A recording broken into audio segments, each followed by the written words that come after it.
Okay, so we basically talked about the secretion and absorption of water. And so it's important that we keep that balance, right? And if you kind of take a look at it, you know, if you look at the numbers, we're taking in 200 mils of water. We're supposed to be taking in 200 mils of water a day. So that's roughly, let me do math. So that is roughly 8 glasses of water, right? Yep. Eight ounces of glasses of water. Okay, so that's what we should be taking in daily to maintain this system, right? Mm-hmm. At least that much. Okay, and the fact is that we go through this process, we go through all of this water, but we recycle quite a bit of it. We lose some of it, but we recycle quite a bit. Right? Mm-hmm. Which is interesting. So, and so, we can, as I said, we went through the process, each of the steps of the secretion and the absorption of water into the intestines to do the jobs that need to be done. Okay, so when we think about the food breakdown, right? So, our carbohydrates and everything, they're able to get in by various means of absorption. So, glucose is able to get in by co-transportation with the sodium ion, right? So the sodium ion is going to go in one way, the glucose molecule is going to be coming in a different way, right?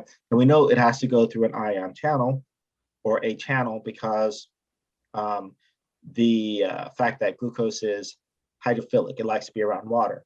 And so it can't get through that membrane completely.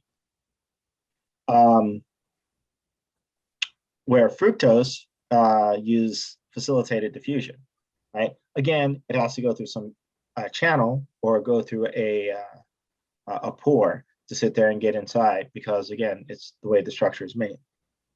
So amino acids are going to do exactly the same thing. Lipids, they're going to be able to diffuse through the intestinal membrane, right? And we'll kind of talk about more about that a little bit later on. Short chains fatty acids, they're going to be able to simply diffuse. So they're going to be able to diffuse pretty much through any type of cell membrane at all. And that's the same thing with glycerol. The nucleic acids, they're going to actually have to go through active transport through a membrane. Okay. And so in all cases, these guys are going to be able to enter the bloodstream. The carbohydrates are going to be entering via the capillary blood in villi. And then the lipids are going to be able to enter through the lacteals of villi, and other lipids, or the shorter chain lipids, are going to be able to enter via capillary blood and villi. And of course, a lot of these guys are going to be going to the liver because the liver is responsible for doing a lot of the processing and then also making storage of the sugar molecules.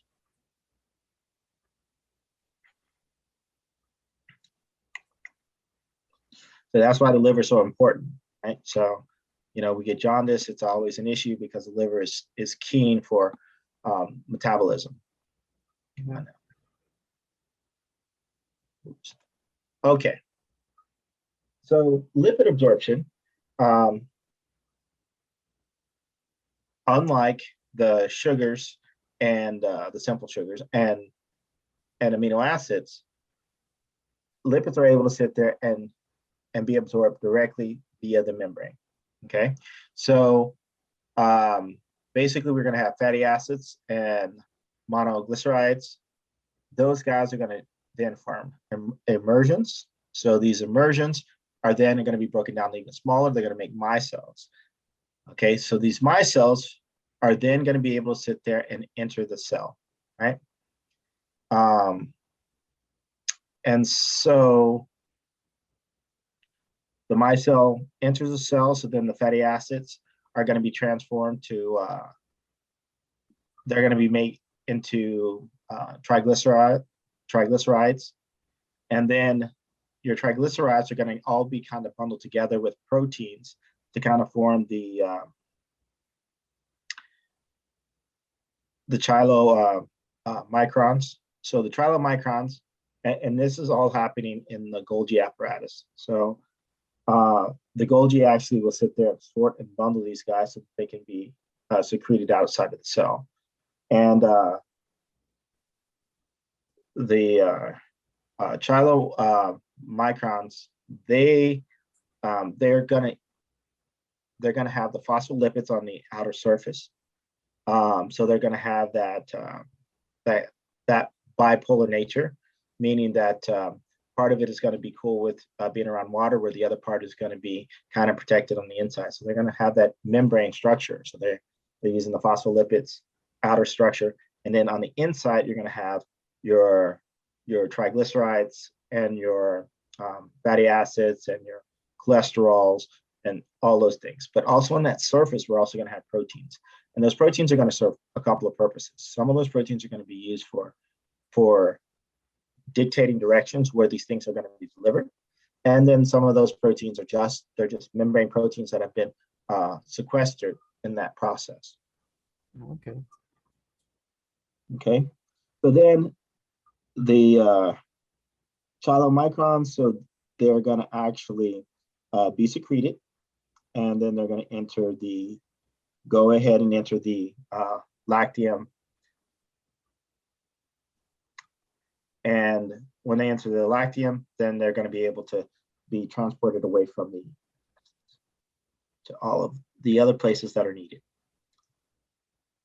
Okay. So metabolism. So this kind of brings us up to metabolism, because we've talked about glucose delivery. We've talked about lipid delivery. We've talked about protein delivery and where these things are coming from, right? So all of this has to do with metabolism.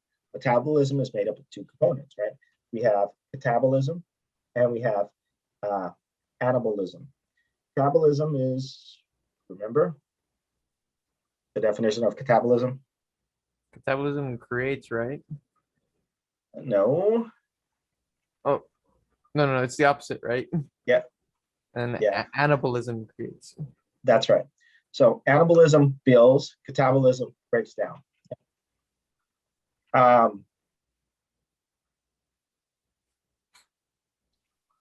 So during catabolism, we're going to be taking these huge biomolecules,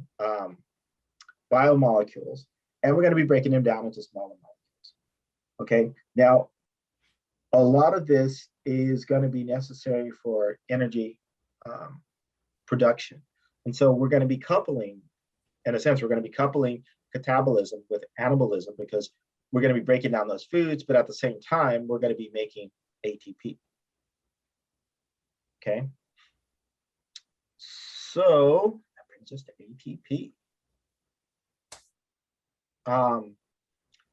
ATP stands for adenosine triphosphate. Adenosine triphosphate has the adenosine molecule and 3 phosphates, and triphosphate. So adenosine is going to be made up of the adenine and the ribose sugar. And as I said, it's going to be connected to the 3 phosphates. And these are the same structures that ATP is, the same structure that we're going to be using for nucleic acids. Or for the A in RNA, So the bonds in the phosphates store energy.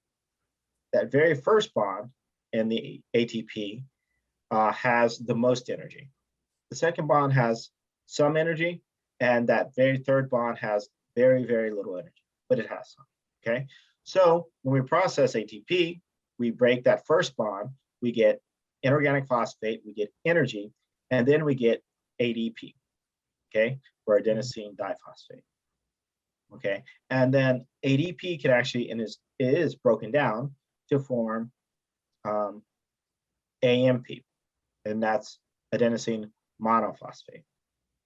Okay, but again, the first bond is where most of it's going to be, right? The second bond, there's going to be some energy. That third bond is going to be very, very little associated with. Okay. So we often just break up that very first one. Okay, good so far?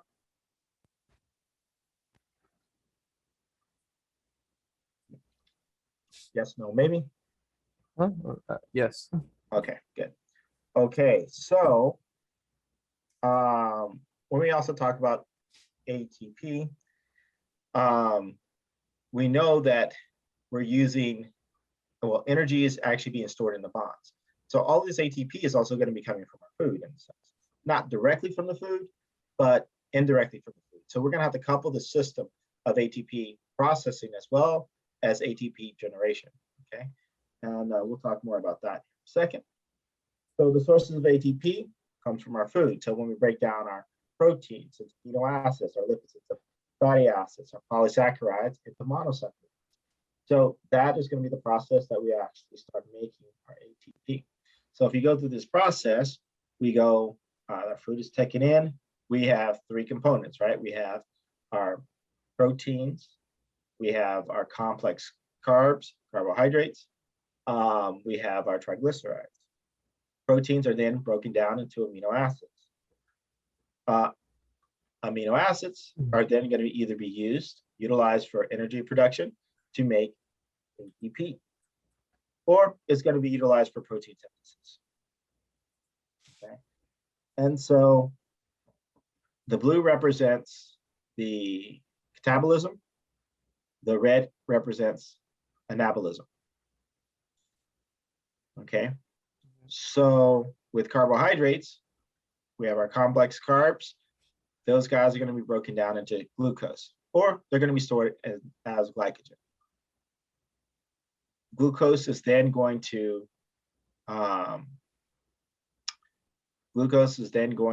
be utilized for energy production to make ATP.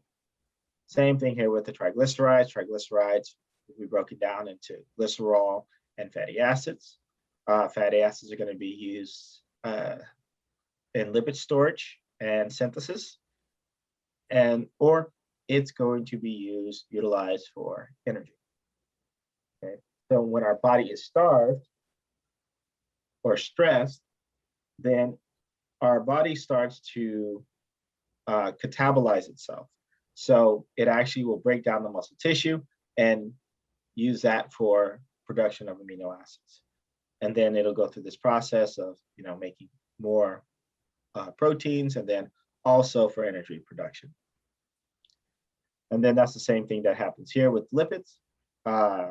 If we need lipids, we'll break down that stored fat, and then we'll go ahead and utilize that for energy storage. Makes sense. Okay, so cellular respiration. So you know what respiration is, right? Breathing. Breathing. Okay, good. So why do we breathe? What is the need for us to breathe? Yeah, oxygen to the brain and the blood.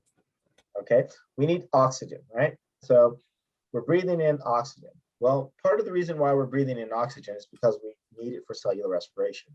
So if you look at the overall chemical equation for cellular respiration, it is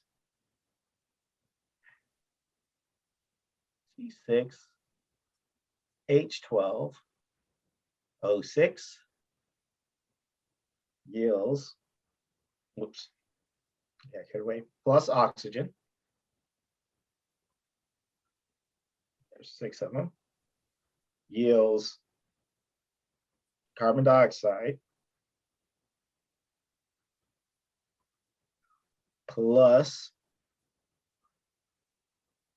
6 waters. Okay, so overall, this is respiration. This is the chemical formula for respiration.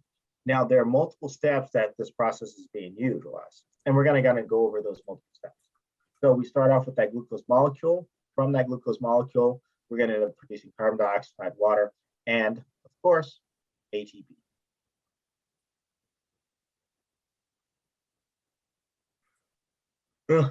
Okay, so during glycolysis, glycolysis is So cellular respiration can be broken up into 3 stages. We have glycolysis, we have the citric acid cycle, or the Krebs cycle, or the TCA cycle, tricarboxyl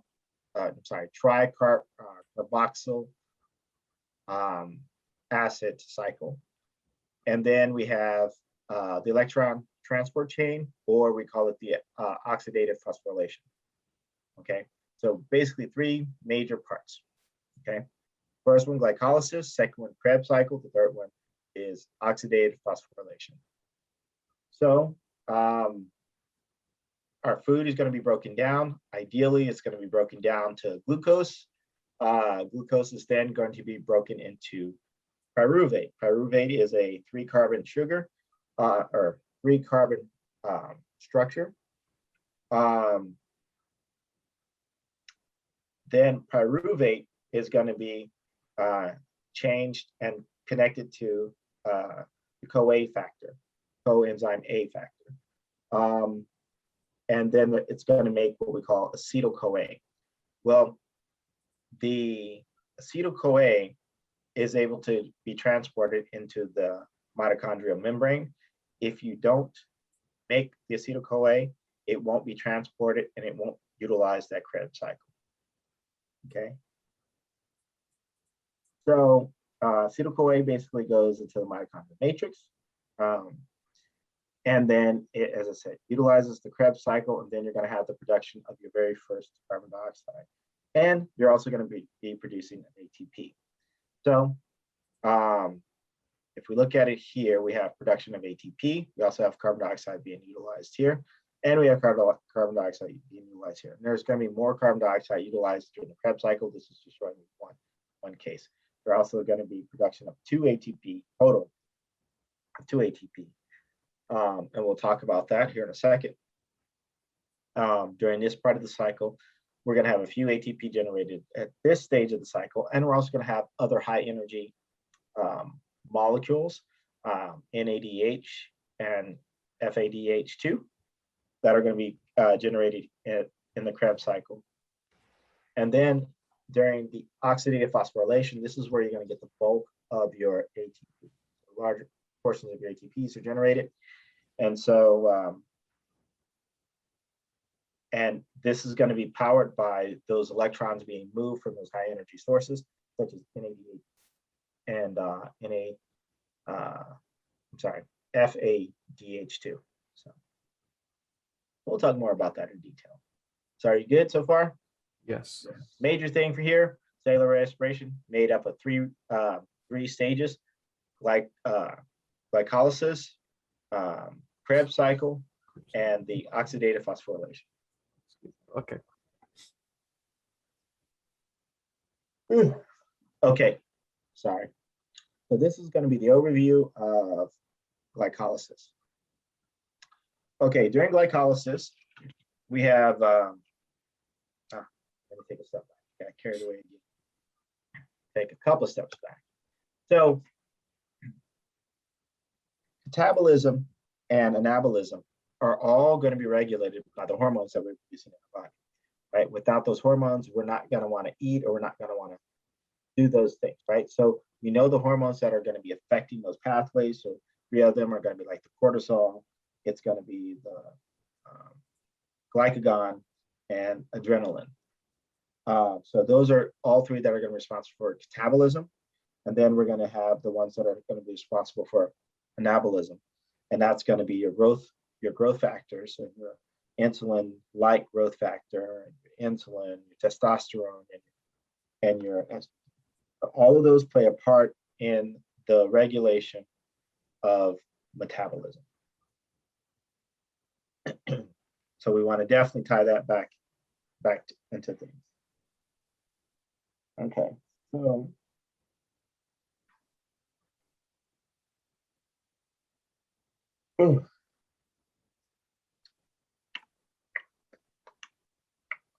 okay, so cellular respiration. So this is the overall view for glycolysis.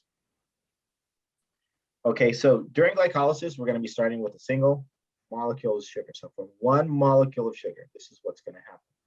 At the very first step, we're actually going to start with using up 2 ATPs. So the first ATP is going to be used to phosphorylate the glucose molecule. So we're going to get one phosphorylation event occurring on the glucose ring structure. Then we're going to have another phosphorylation event occurring on that glucose ring structure. So then you're going to have an enzyme that actually is going to split that glucose into a 3-carbon structure. Okay, so it's going to basically cut that 6-ring structure into 3 carbons on each side, and then when it does that, you basically still have that phosphorylation on both components. So as we do that, we're going to have 2 things that are going to happen. We're going to have a coupling of phosphorylation with oxidation. So we're going to get oxidation, so electrons are going to be lost, and they're going to be picked up by NADH or NAD, and that's going to make that NADH. And so by them picking up those electrons, you're storing energy in those bonds. Okay. Mm-hmm. And so that's going to be happening with both of these 3-carbon moieties. So in other words, we're going to be producing 2 NADH molecules. So we start off with it's going to be something that is going to be exergonic. Exergonic means that it releases energy. Endogonic means that it's taking in energy. Okay. So this is going to be the first stage of it is going to be an exergonic, because it's going to be releasing the energy associated with those electrons, and that energy is going to be captured and stored in that NADH. Then the endogonic part of it is that we're going to be taking in energy into this molecule by that phosphorylation. Okay, so then you're going to have 2 phosphorylations on that 3-carbon chain. And then we get down here and we're going to release more energy. So in this case, we're going to be producing 2 ATP here and 2 ATP here for a total of 4 ATP. Okay, and that's going to be done by the dephosphorylation of that first phosphate in that first step, and then the second step we're going to dephosphorylate the second one, and that phosphate is going to be transferred from the sugar or the carbon molecule to adenosine diphosphate ADP to make it ATP. Okay, and so then you're going to end up with 2 pyruvate molecules at the end. Okay, good so far? Yep.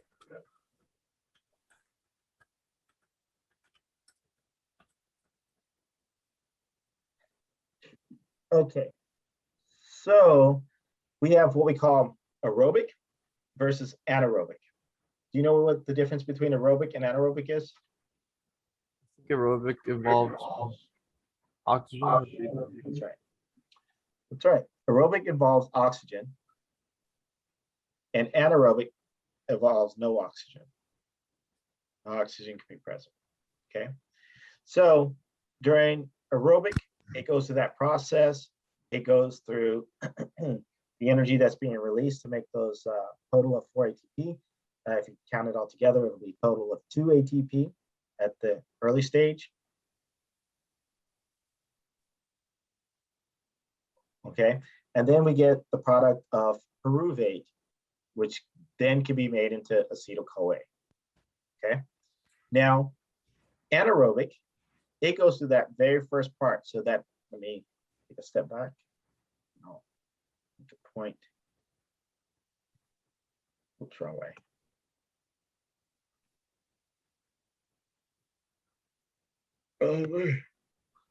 Okay, so glycolysis occurs in the cytoplasm, and it doesn't require any oxygen. All of the oxygen requiring components of it happens in the mitochondria.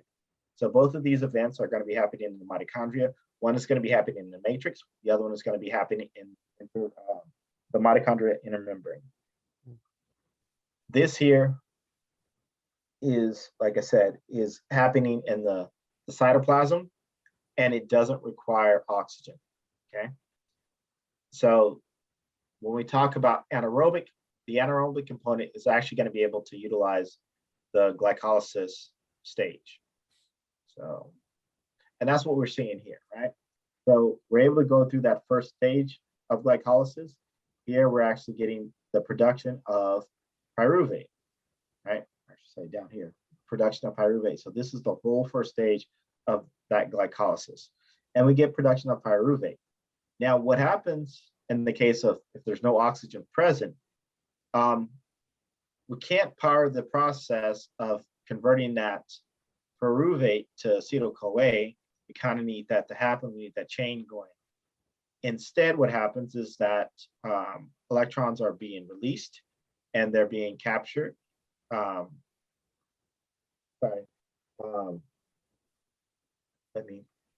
Electrons are being gained, and so they're utilizing the electrons that the NADH has. They're being brought into this molecule to make lactate.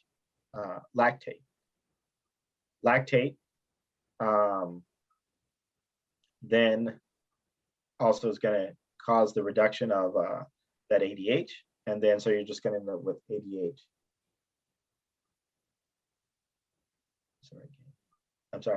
Cause the oxidation of ADH.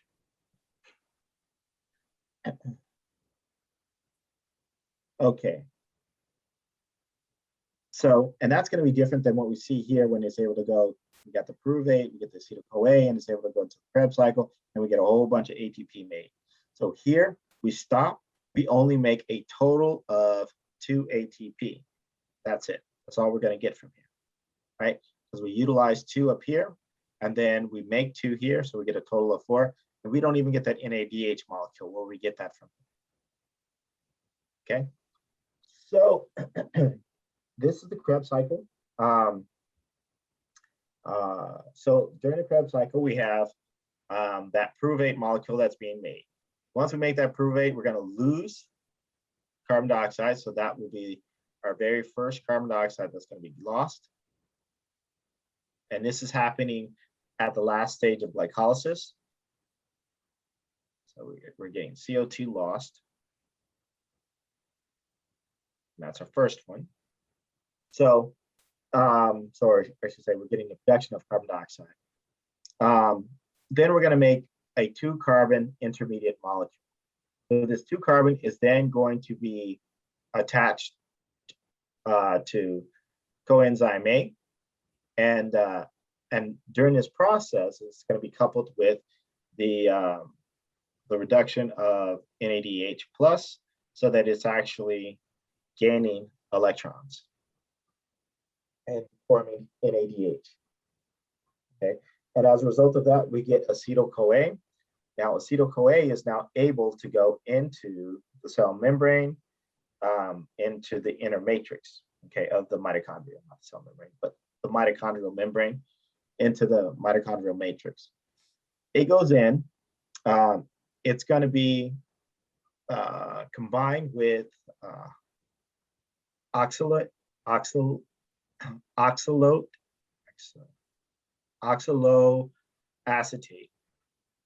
and oxaloacetate is a 4-carbon chain.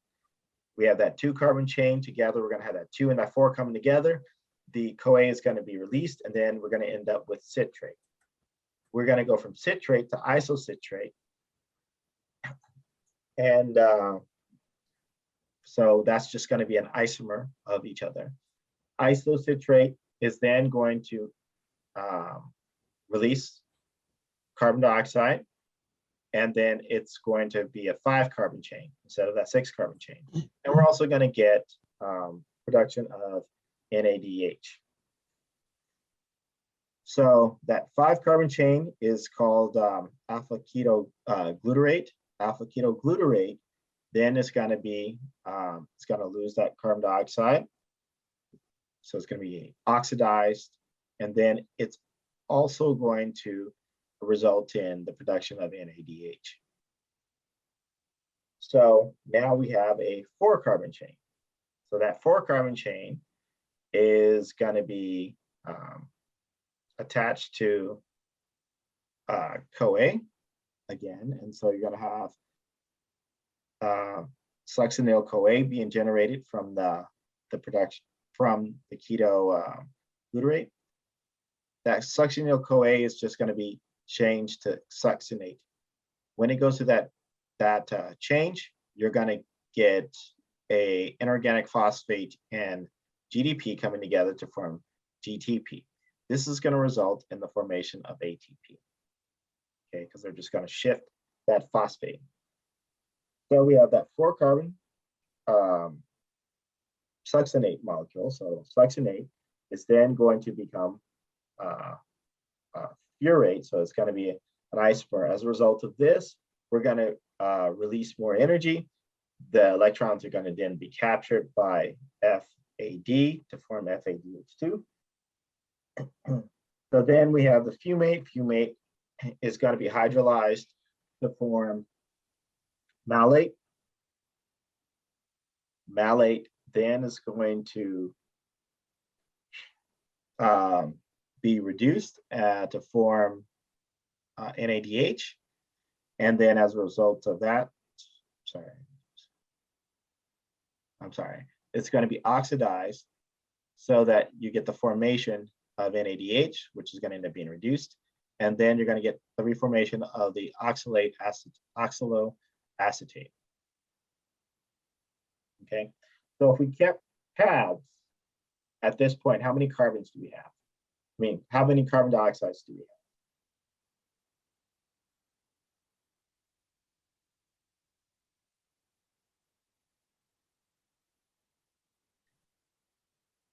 Are you there, Alejandro?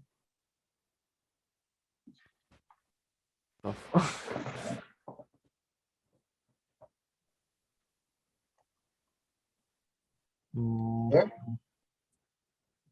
Oh, I muted myself.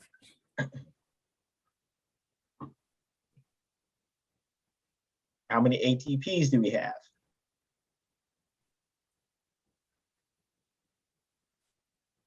And how many NADHs?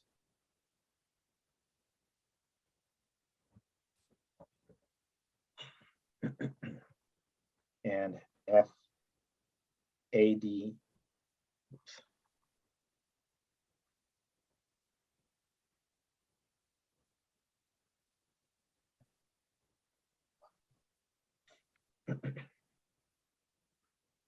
Okay, so during glycolysis, if you remember correctly,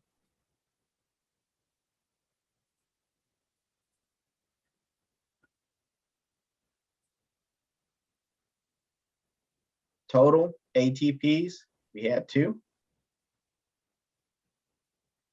And carbon dioxides, we had 1. And NADH, we had 1. I'm sorry, 2. Okay, and technically, I guess we'd have 2 here as well, because each pyruvate is going to do that. Okay, so are you there? Yes. Okay, so for the Krebs cycle, how many carbon dioxides do we have inside here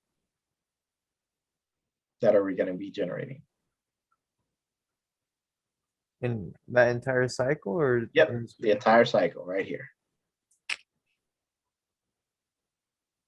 8? 8. They have 2 right there. 1, 2. Oh, I was reading the ones in the boxes. Okay, so 2. Okay, so that's 2. And we know that we're going to have 2 pyruvates that are going to be generated from that one sugar. So it's going to go through that at least 2 times for each one. So it's going to be 2 times 2. Okay, how many ATPs are you generating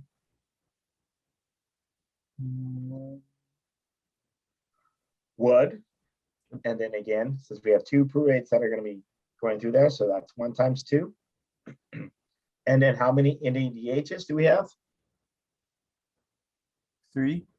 1, 2, 3. Okay, so we have 3. So times 2. And FADH? Another 2 times 1. Okay. Okay. Okay, so if you remember the chemical equation that we've talked about, we have C6 H12 O6 plus 602. 6O2 yields 6 CO2 and then 6 plus H2O. 6H2O.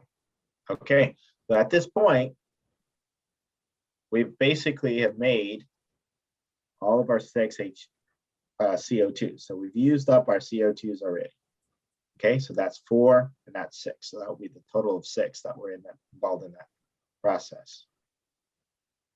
Okay, so this here is the electron transport chains, often called ETC. This here is that oxidative phosphorylation. Okay, so what happens here is that we're going to be utilizing those high energy molecules, that ADH and that FDH2. We're going to be utilizing that to sit there and transfer electrons to power the proton pumps. And so they actually power the proton pumps. So then these pumps end up causing this whole process, this change to start working. So you get all of the H pluses down here. And then these H pluses, since they're going to be heavily concentrated on the inner membrane space of the mitochondria, it's going to go through a gradient, and it's going to be pushed through this the ATP ATP synthase, the oxidative, oxidative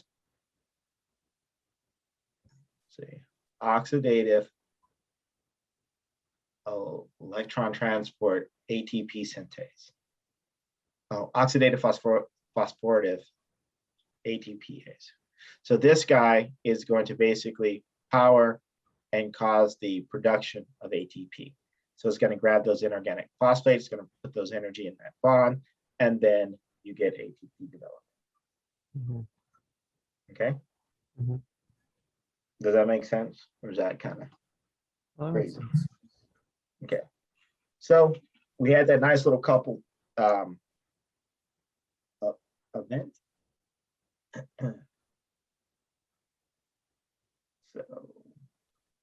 So if we sit there and do the full calculation, right? So we said that we had 2 ATP generated here, right? Total, 2 ATP total, because we had 4 that's generated, and we're using 2 up.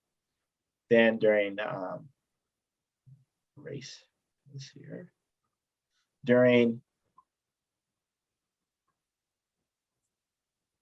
the last part of glycosylation, we have 2 NADHs that are generated. So then in the Krebs cycle, we're going to have another 2 ATP that were generated. We're going to have 6 NADHs and 2 FADH2. So these 6 NADHs and those 2 up here are all going to be shifted down here, giving us a total of 10 NADHs. Now, for every 10 NADHs, for every 1 NADH, you get 3 ATP. So 3 times 10 is 30. And then for every 1 FADH2, we get 2 ATP. So that's 2 times 2, so that's 4. So that's a total of 34 ATPs that are generated. And so if we have the 34 that are here. We have the 2 that are here, and we have the 2 that are here. So then we have a total of 36 ATP generated from one glucose molecule. Okay? Yep. Excellent. Okay. Let me clear.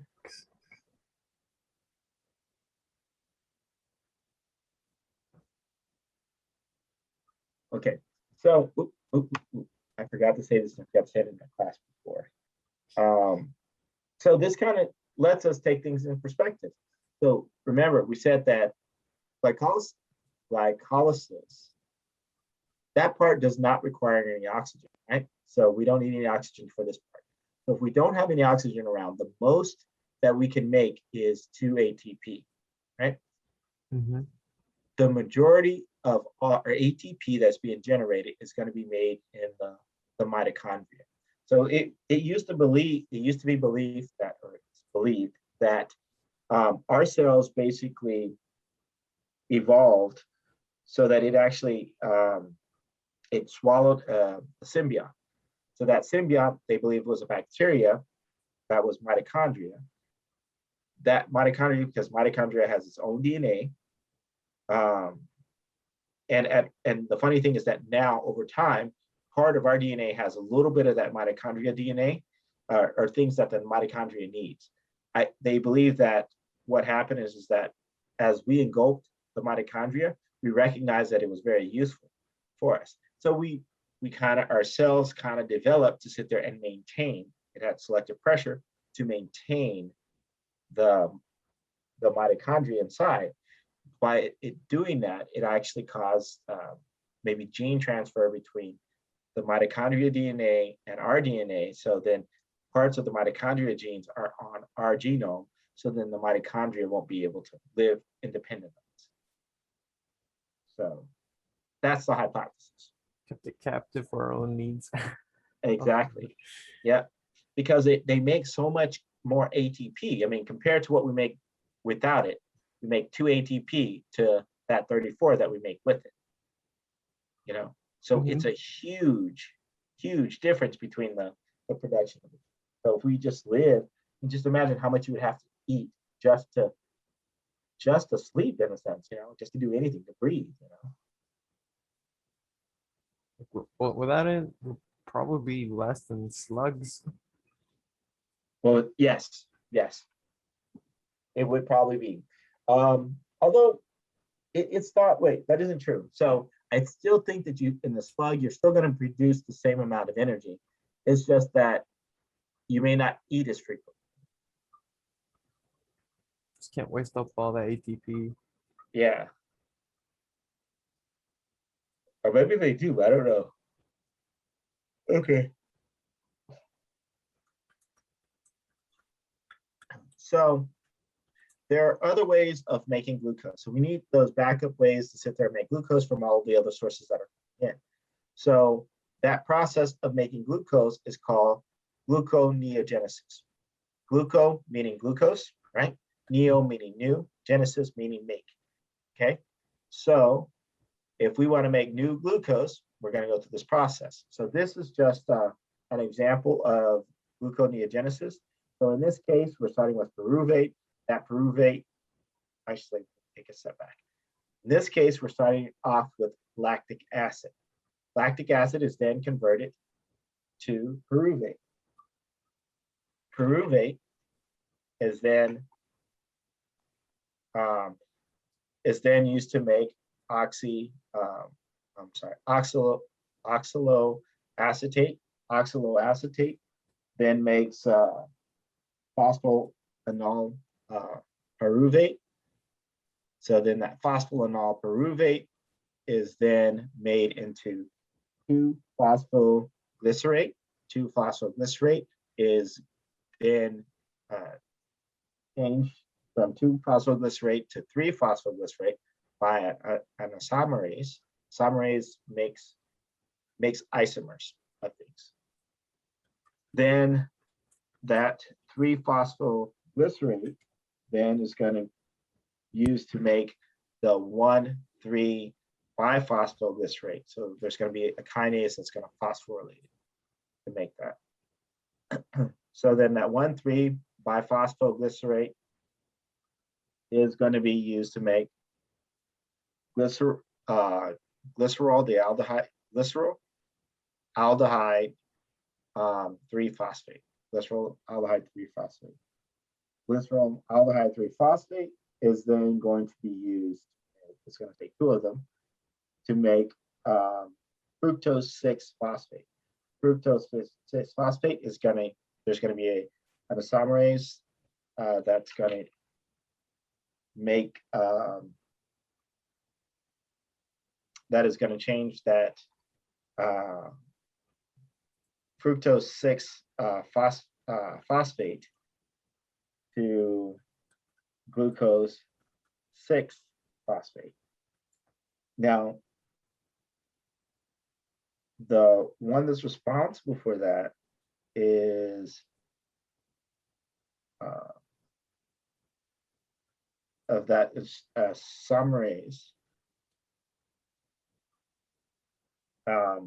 is actually, it's an enzyme that's also considered to be a hexokinase. So it causes the isomer and the change of that phosphate, location of the phosphate later on. So that glucose 6 phosphate is then going to go and be dephosphorylated by glucose 6 phosphatase, which removes phosphates. That phosphate then results, the removal of that phosphate results in glucose formation. So you end up with glucose. And so then you could use that glucose to go into the glycolysis to sit there and make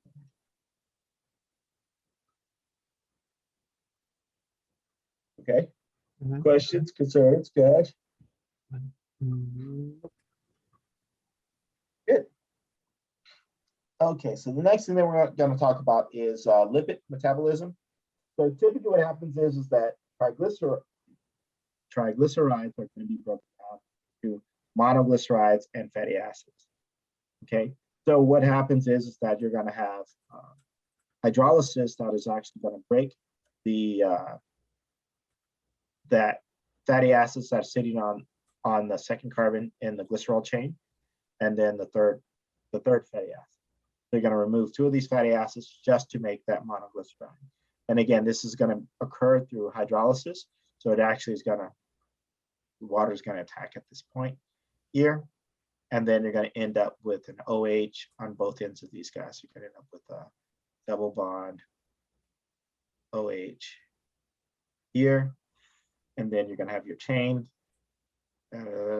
okay, that carbon chain. And then you're going to end up with this OH down here. So then you're just going to form your glycerol backbone. Okay. Mhm. Are you good so far? Yes.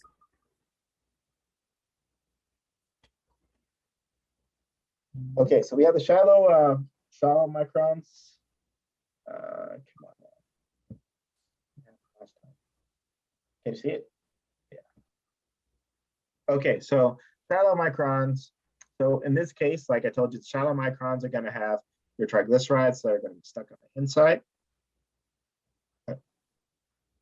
And then you're going to have cholesterol molecules and things like that. You're going to have apolipids on the surface. And then these guys are going to be phospholipids.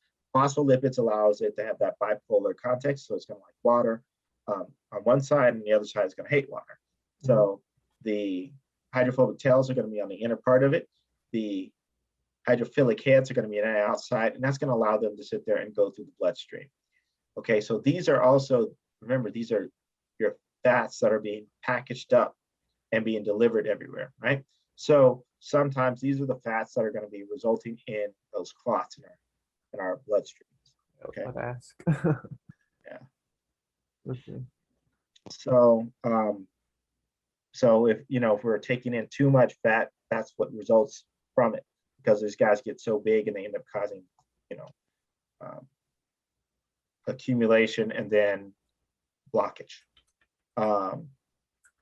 So these fats are going to be basically either going to be stored, or they're going to be delivered to the liver to be processed to sit there and make energy. So make more ATP.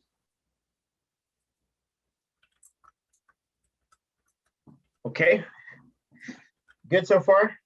Yep. Okay, let's go. We're almost there. We're almost to where we stopped in the other class. Okay, I apologize for the poor images. I've got to get better images when I get a chance. So we had talked about those fatty acids. So what's going to happen is that these fatty acids are going to be oxidized. And they're going to be used to sit there and make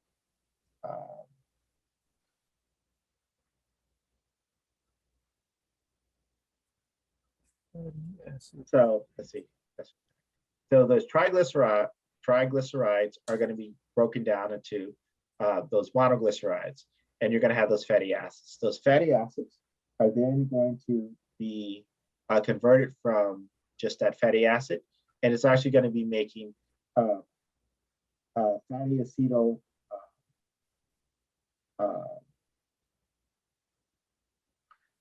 carnitine. And so carnitine is basically it's a specialized amino acids that just kind of sit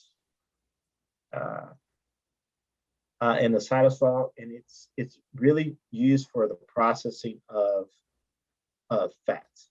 And so its job, it basically binds fats and it helps it get through the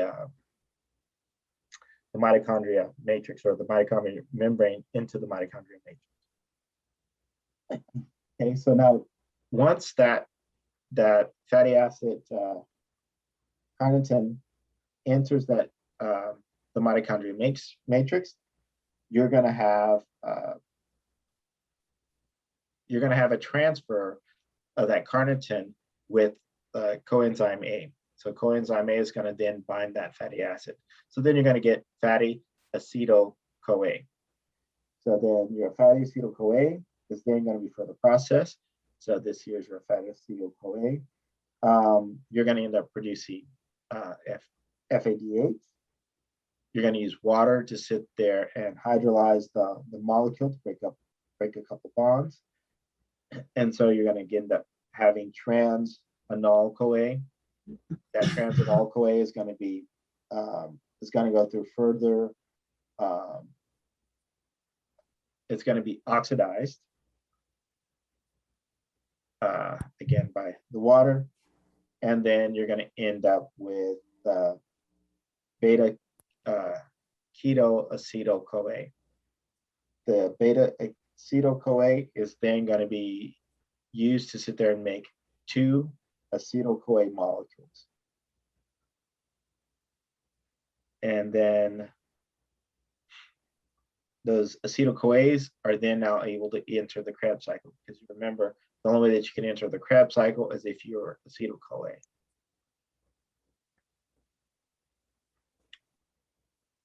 Okay. Yeah. Okay, and we know that this happens when we're low on ATP, and we are low on glucose. Our glucose levels are low. We have low ATP, low energy. So then we start processing some of those fat molecules. Like emergency rations. What was that? Emergency rations. Exactly. Yes. So all of that storage that I'm really, all I'm doing is just saving my gut, just saving it up for the apocalypse. All those skinny people are going to be screwed, Die faster, less energy. Okay.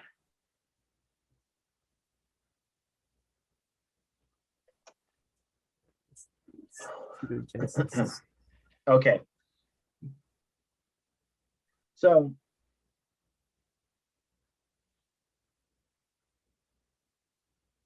if we have too much acetyl-CoA being made, we start converting some of that acetyl-CoA into ketones. And this is just that process. Ketogenesis is the process of making ketones. So we'll make ketone bodies, and these are gonna happen when our energy levels or our glucose levels are low. And so that also means that you're utilizing the fat molecules. So like if you're doing weight loss, what is that? That diet?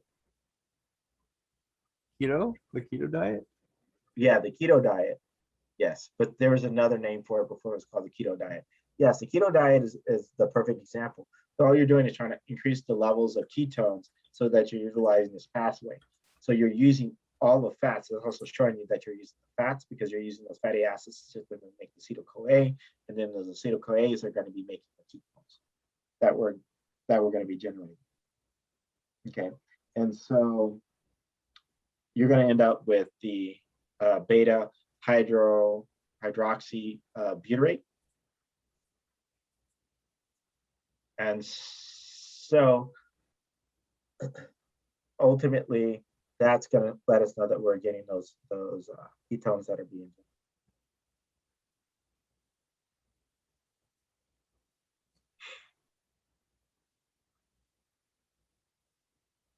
Okay, so then what we get from the ketone generation. So if we get that that beta hydroxy butyrate,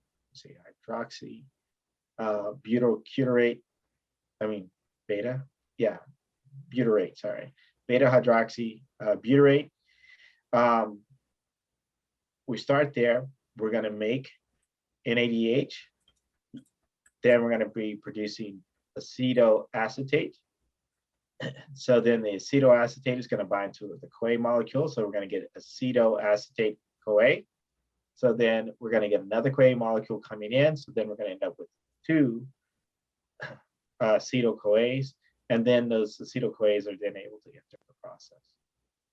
So that's kind of like that last stage. So the ketone oxidation stage.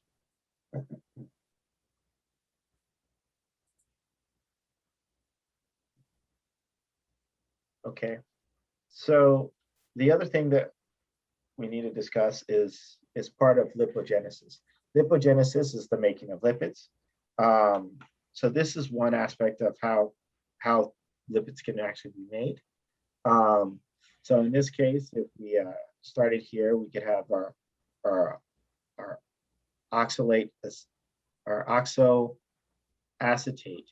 and our acetyl-CoA to produce citric acid. Citric acid is then broken down to oxaloacetate.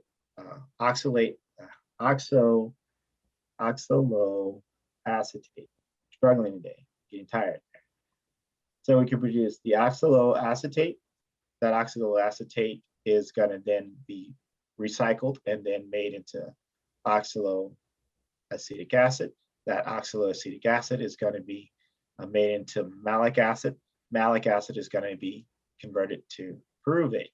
So then we know that pyruvate is then going to be utilized to make acetyl-CoA, which can now enter back into the mitochondria, and everything is going to be recycled. Okay. So here we can also get that acetyl-CoA. That acetyl-CoA is then going to be utilized to make malonyl-CoA. Malonyl-CoA is then going to be utilized to make fatty acid chains. So you're going to get a whole bunch of those together to make fatty acid chains. Those fatty acid chains are going to then connect with the glycerol molecule to make our monoglyceride molecule. Okay, so that's how we're able to sit there and get it. So we can actually utilize a couple of different pathways to sit there and get to that point.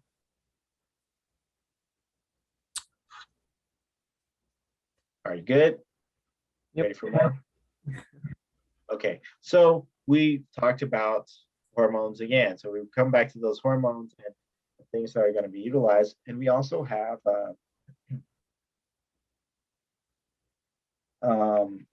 we're also going to have certain things that are going to be released by the stomach and by the intestines. So here in the stomach, we have, and this is for amino acid production or amino acid salvaging. So we're going to eat something.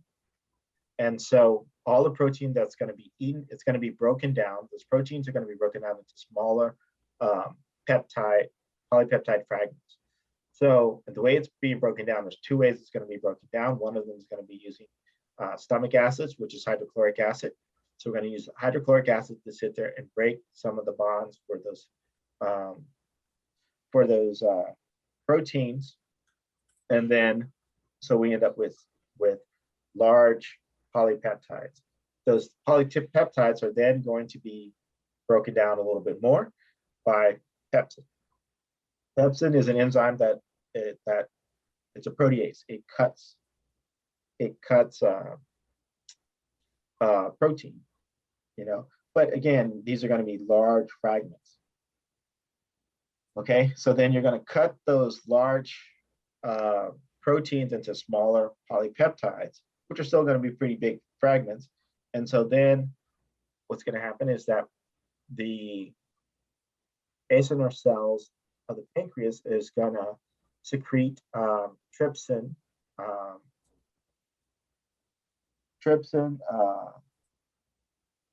chymotrypsin, and elastin. These are all enzymes, again, that are going to be responsible for, again, cutting peptides. So these guys are going to actually cut the peptides of the amino acids, making them even smaller. They're going to call them smaller peptides, and then cut those down to even smaller molecules.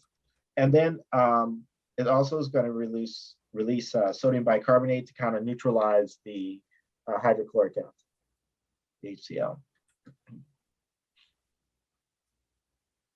Okay, so you're going to get from that peptide, you're going to end up with just your small individual amino acids, and that's going to be kind of confirmed with the secretin, and then and the chlorocystikin.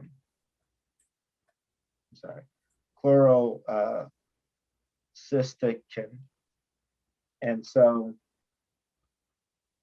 the chlorocystikin and the secretin are going to be responsible for kind of picking up, salvaging all of the amino acids, and then helping them getting to where they need to be. So the absorption of those amino acids. Okay. Questions, concerns, Cash? What type of loop is the intestine using? Because it detects like what needs to be broken down, right? Yes. You said what type of? Like, is it negative or positive? Does it keep releasing until everything's done digesting, or does it just send in It has a negative feedback loop. Oh, okay. Yeah. And I think we talked about that. I think it was last week, but it is a negative feedback loop. Okay. Yeah, we have a lot of negative feedback loops. So yeah, because remember, it's appetite, right? So it's the appetite loop where you have your glucagon and your insulin, all of those guys, how they play opposite to each other, the sugar in your blood. So all of that is being utilized in this case. Okay. Okay, so we are going to stop here. The next thing that we're going to be talking about is the urine cycle. So I'm sorry, the urea cycle. So the urea is an important source for if we're going to be making amino acids de novo, or if we're going to be making